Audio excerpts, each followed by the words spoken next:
Hello students, कैसे हैं। आज के इस वीडियो में क्लास 5th इंग्लिश के lesson number 8 a reverse autobiography, तो इस चैप्टर के एंड के सभी क्वेश्चंस के आंसर देखने वाले हैं। तो आइए चलिए वीडियो को शुरू करते हैं। Let us learn new words. आइए चलिए नए शब्द सीखते हैं। Find the meaning of the following words given below. नीचे जो शब्द दिए गए हैं उनके मीनिंग आपको पता करने हैं। And use them in your own sentences, और उन्हें अपने सेंटेंसेस में यूज करना है, यानी कि इन वर्ड्स से आपको सेंटेंस बनाने हैं। सबसे पहले है प्लेंटी। प्लेंटी का अर्थ होता है रिचनेस, मीन्स बहुत ज्यादा, अधिकता होना किसी चीज की, तो प्लेंटी या रिचनेस। सेंटेंस बनाएंगे, the car is plenty large enough to fit 6 people. Car 6 लोगों के बैठने के लिए पर्याप्त होती है। नेक्स्ट वर्ड है एक्साइटेड, और ये एक वर्ब है, बी फॉर वर्ब यानी क्रिया। एक्साइटेड का अर्थ होता है उत्साहित होना। सेंटेंस बनाएंगे, the strange noises excited her curiosity. अजीब आवाजों ने उसकी क्यूरियोसिटी को, उसकी जिज्ञासा को बढ़ा दिया, उसको और ज्यादा उत्साहित कर दिया। नेक्स्ट वर्ड रॉकी, और ये एक एडजेक्टिव है, विशेषण है। रॉकी का अर्थ होता है चट्टानी या चट्टान का। सेंटेंस बनाएंगे, we stopped to rest on a flat rocky outcrop. हम एक फ्लैट और रॉकी यानी कि पथरीली या चट्टानी फ्लैट जगह पर रेस्ट करने के लिए, आराम करने के लिए रुके। डंप, और ये एक वर्ब है, वी फॉर वर्ब यानी क्रिया। डंप यानी होता है गंदी जगह, जहां पे हम कूड़ा कचरा डालते हैं उसे कहते हैं डंप। सेंटेंस बनाएंगे, they had to dump the old furniture to make room for the new. कमरे के लिए नया फर्नीचर बनाने के लिए पुराने फर्नीचर को उन्हें डंप करना पड़ा। नेक्स्ट वर्ड स्ट्रगल, और ये एक नाउन है, संज्ञा है। स्ट्रगल का अर्थ होता है संघर्ष। सेंटेंस है, he will not give up his children without a struggle. वह अपने बच्चों को बिना संघर्ष के नहीं छोड़ेगा। तो इस तरह से ये वर्ड्स के मीनिंग और इनसे सेंटेंसेस बनाएंगे। आगे क्वेश्चंस में है, लेट अस डू इट। आइए चलिए इन्हें करते हैं। Number 1, select the correct option for the following questions. दिए गए क्वेश्चंस के लिए हमें सही ऑप्शन को चुनना है, यानी कि क्वेश्चंस में 4 ऑप्शंस दे रखे हैं, तो उनमें से जो सही ऑप्शन है उसे हमको चूज करना है, उसे हमें सही ऑप्शन को चुनना है।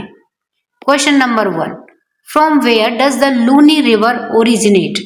लूनी नदी कहाँ से उत्पन्न होती है, कहाँ से शुरू होती है। ए ऑप्शन है हिमालयाज, मीन्स हिमालय से।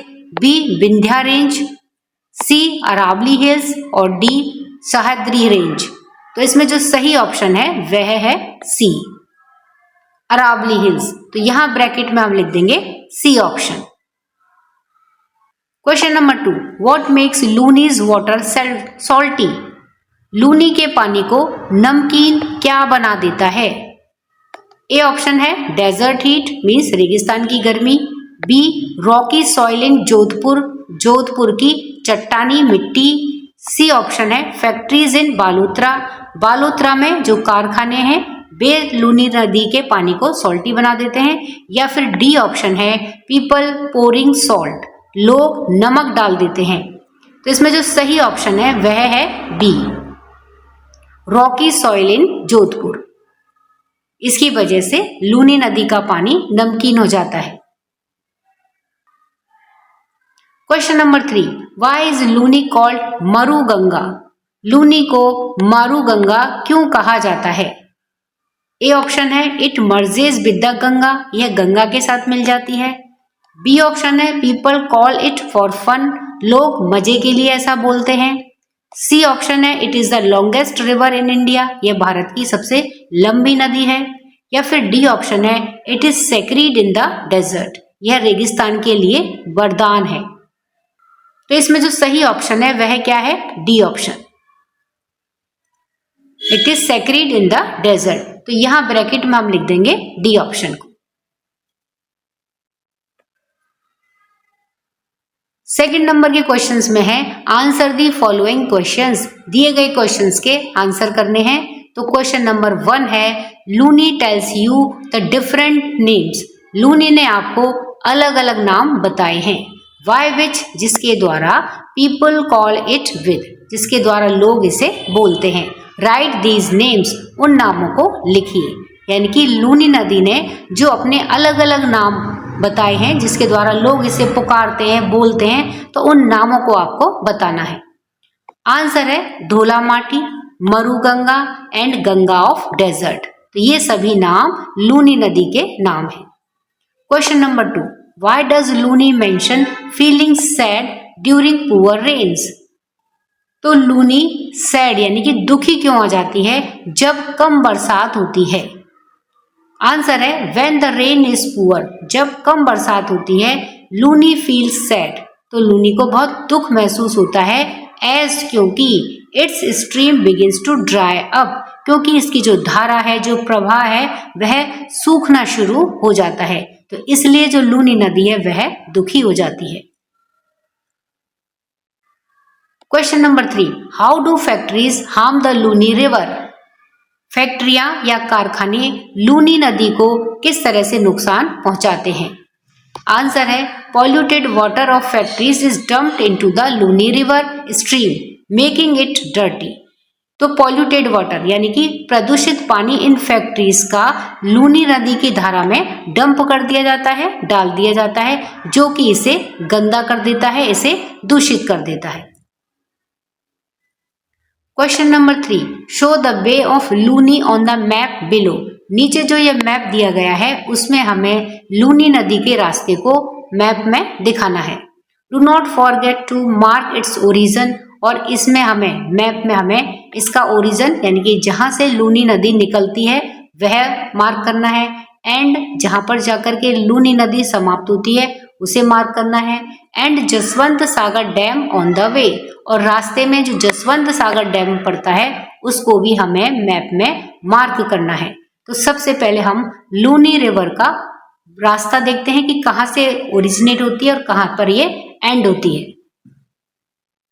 तो देखिए राजस्थान में, ये राजस्थान का मैप है, तो राजस्थान में अजमेर जिले में जो अरावली रेंज है, अरावली पर्वतमालाएं हैं, वहां से लूनी नदी ओरिजिनेट होती है, उत्पन्न होती है। तो ये अजमेर हो गया।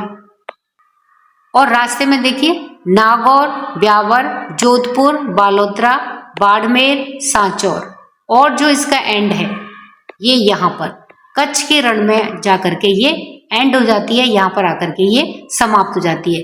तो इस तरह से ये पूरा जो नीली लाइन से दिखाया गया है ये पूरा लूनी नदी का रास्ता है।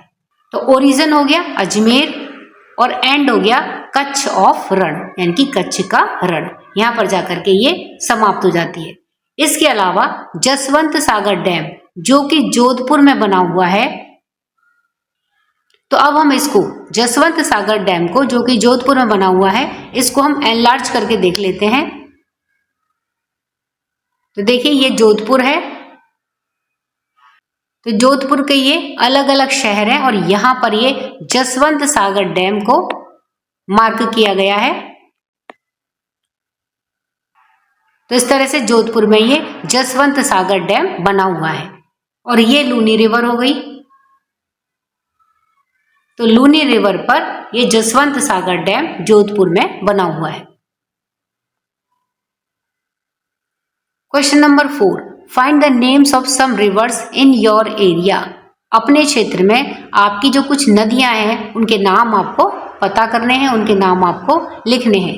तो स्टूडेंट आपके एरिया में जो भी रिवर फ्लो करती है आपको उनके नाम लिखने हैं। तो यहाँ पर देखिए हमारे रीजन में जो रिवर्स हैं उनमें द्रव्यवती, बाणगंगा, बांडी और बनास रिवर, ये हमारे एरिया में बहने वाली रिवर्स हैं। Question number 5, Luni is an important river of Rajasthan. Luni Rajasthan की एक महत्वपूर्ण नदी है, but it is not the biggest river of Rajasthan.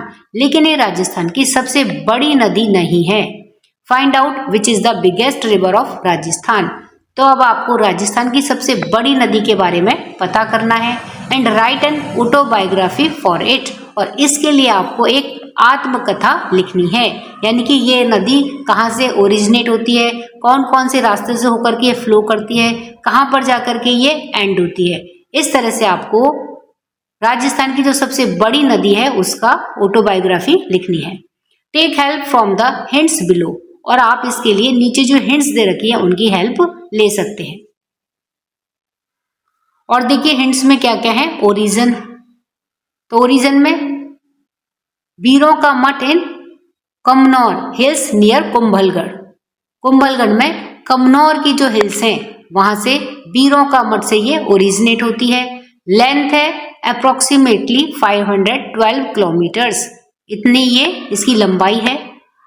District यानी कि कौन कौन से डिस्ट्रिक्ट से होकर के ये फ्लो करती है, तो अजमेर, भीलवाड़ा, बूंदी, चित्तौड़गढ़, दौसा, जयपुर, पाली, राजसमंद, सवाई माधोपुर, सिरोही, टोंक एंड उदयपुर, यानी कि उदयपुर तक ये फ्लो करती है। अजमेर से इसका ओरिजिन है और उदयपुर तक ये फ्लो करती है।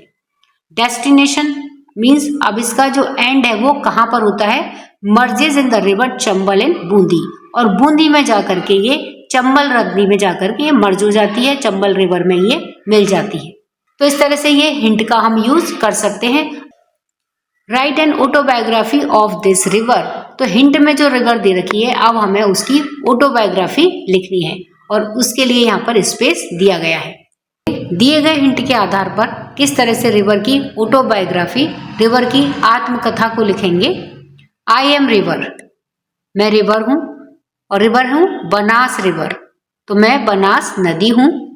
Born in the Khamnor hills near Kumbhalgarh, और मेरा जन्म या मेरी जो ओरिजिन है वो कहाँ है, खमनौर हिल्स पर, जो कि कुंभलगढ़ के बिल्कुल पास में है। एंड नोन एज वन की आशा, hope of the forest, for bringing life to the land, और मुझे वन की आशा या फिर होप ऑफ द फॉरेस्ट, जंगल की आशा, इस नाम से जाना जाता है, क्योंकि मैं जमीन के लिए, लैंड के लिए लाइफ लेकर के आती हूँ, मतलब मैं पानी लेके आती हूँ, इसीलिए मुझे वन की आशा या होप ऑफ द फॉरेस्ट इस नाम से जाना जाता है। My journey of approximately 512 kilometres flows entirely with in Rajasthan, और मेरी जो यात्रा है, मेरी जर्नी है, वो लगभग 512 किलोमीटर राजस्थान के अंदर है, यानी कि पूरे राजस्थान में मैं 512 किलोमीटर तक फ्लो करती हूँ। Nurturing forest and agriculture plains along my banks, और मेरे किनारे पर जो भी जंगल हैं, एग्रीकल्चर प्लेन्स हैं, यानी कि कृषि की जो भूमि है, उन सभी को मैं नर्चर करती हूँ, उनको मैं पोषित करती हूँ। दो I am a seasonal river, हालांकि मैं एक मौसमी नदी हूँ, यानी कि बरसाती नदी हूँ। That dries up in the summer, जो कि समर में, गर्मी में सूख जाती है। I am a vital source of irrigation, मैं सिंचाई की एक बहुत बड़ी सोर्स हूँ। एंड ड्रिंकिंग वाटर, पीने के पानी की। With the Bisalpur Jaipur project providing essential supply to Jaipur city, और बीसलपुर जयपुर प्रोजेक्ट जो कि जयपुर सिटी के लिए पानी की सप्लाई करने का एक एसेंशियल सोर्स हूँ। I have seen the rise and fall of ancient temples, मैंने जो हमारे प्राचीन मंदिर हैं उनका बनना और उनका फॉल होना और उनका टूटना मैंने देखा है। And the construction of bridges like the one in Nathdwara, और मैंने ब्रिजों का, पुलों का बनना देखा है, जैसे कि एक नाथद्वारा में है। And continue to be a lifeline for the region, और उस क्षेत्र के लिए मैं लगातार लाइफ लाइन हूँ। Merging with the Chambal river near Rameshwar in Sawai Madhopur, और सवाई माधोपुर में, रामेश्वर के पास में मैं चंबल रिवर में मर्ज हो जाती हूँ, चंबल रिवर में मैं मिल जाती हूँ। तो इस तरह से ये मेरी पूरी जर्नी है। Chatter champ, Luni complains about a few things, तो लूनी कुछ चीजों के बारे में कंप्लेन करती है, शिकायत करती है। व्हाट आर दीज कंप्लेंट्स, तो ये शिकायतें क्या हैं। डिस्कस विद योर फ्रेंड्स, तो अपने फ्रेंड्स के साथ में डिस्कस करिए, चर्चा करिए। And write 5 steps that can be taken to resolve Luni's complaints, और किन्हीं 5 स्टेप्स के बारे में, 5 उपायों के बारे में बताइए जो कि लूनी की जो शिकायतें हैं इनको रिजॉल्व करते हैं, इनको सॉल्व कर सकते हो। इस तरह के 5 कदम या 5 उपायों के बारे में आपको लिखना है। तो सबसे पहले हम देखें कि लूनी क्या कंप्लेन करती है। The Luni complains that polluted water from factories is dumped into it which makes it dirty. तो लूनी की शिकायत है या लूनी शिकायत करती है कि जो पॉल्यूटेड वाटर है, जो दूषित पानी है फैक्ट्रीज का, वह इसमें यानी कि मेरे अंदर डंप कर दिया जाता है, जिससे कि विच मेक्स इट डर्टी, जिससे कि यह गंदी हो जाती है। 5 steps to resolve these issues. तो ऐसे 5 कदम जो इन इश्यूज को सॉल्व कर सकते हो, include strict enforcement of industrial waste management, जिसमें कि बहुत सख्त तरीके से लागू किया जाना चाहिए जो नियम है, कानून है इंडस्ट्रियल वेस्ट मैनेजमेंट का, यानी कि इन फैक्ट्रियों से जो वेस्ट पदार्थ निकलेगा उसको सही तरह से उसका मैनेजमेंट हो, तो इसको बहुत स्ट्रिक्टली एनफोर्समेंट किया जाए, इसको सही तरीके से लागू किया जाए। Planting trees in the catchment area, और नदी के अंदर जो पानी आने की जगह है वहां पर ज्यादा से ज्यादा पेड़ लगाए जाएं। प्रमोटिंग वाटर कंजर्वेशन, और पानी के संरक्षण को प्रोत्साहित करना चाहिए।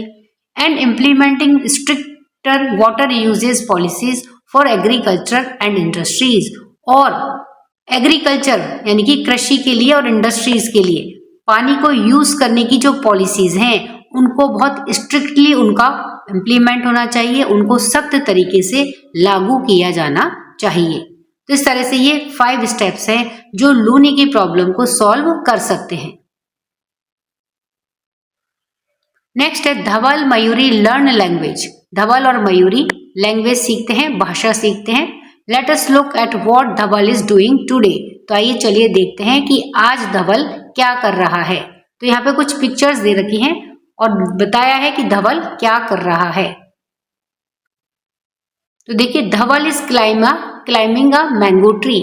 धवल इस मैंगो ट्री के ऊपर चढ़ रहा है। तो इस पिक्चर में भी हम देख रहे हैं कि धवल मैंगो ट्री के ऊपर चढ़ रहा है।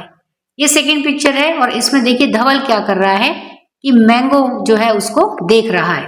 तो Dhaval is looking at the mango. Dhaval mango की तरफ देख रहा है। नेक्स्ट में देखिए, Dhaval is losing his balance.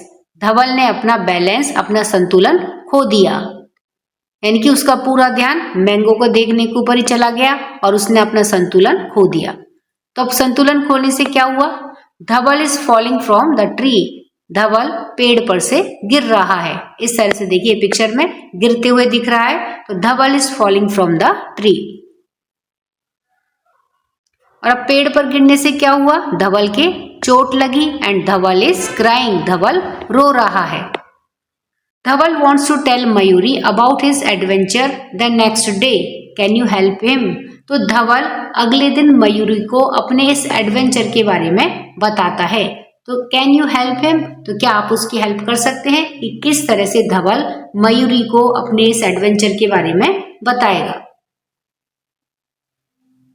I was climbing the mango tree yesterday.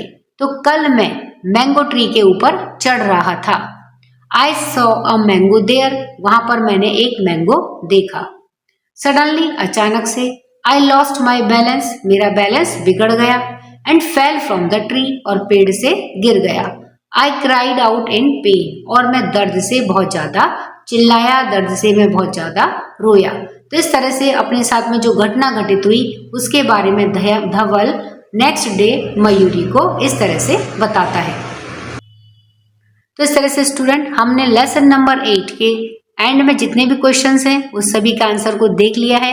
अब हम नेक्स्ट वीडियो में lesson number 9 the colours of Bharat, इस चैप्टर का कंप्लीट हिंदी में एक्सप्लेनेशन, साथ ही डिफिकल्ट वर्ड्स को देखने वाले हैं। तब तक के लिए वीडियो पसंद आया वीडियो को लाइक करिए, शेयर करिए। चैनल पर नए हैं तो सब्सक्राइब करना ना भूलें। मिलते हैं नेक्स्ट वीडियो में। Till then bye bye.